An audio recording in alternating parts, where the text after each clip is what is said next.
রাজস্ব খাতে অন্তর্ভুক্ত করার দাবিতে সুগার মিল কর্মকর্তা কর্মচারীদের মানববন্ধন।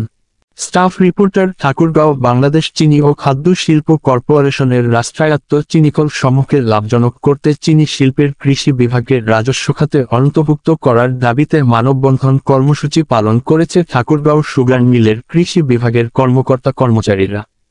৩রা অক্টোবর বৃহস্পতিবার দুপুরে মিল গেটের সামনে এই কর্মসূচি পালন করেন তারা।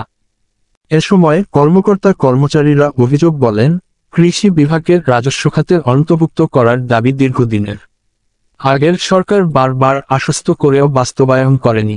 তাই বর্তমান সরকারের প্রধান উপদেষ্টা বিষয়টি বিবেচনায় নিয়ে কার্যত পদক্ষেপ নেবেন, অন্যথায় আরও কঠোর কর্মসূচি প্রদানের হুঁশিয়ারি উচ্চারণ করেন তারা। এর আগে একটি বিক্ষোভ মিছিল বের করে মিলগেট থেকে শুরু করে আশপাশের কয়েকটি সড়ক প্রদক্ষিণ করে আবারও মিলগেটের সামনে গিয়ে শেষ হয়।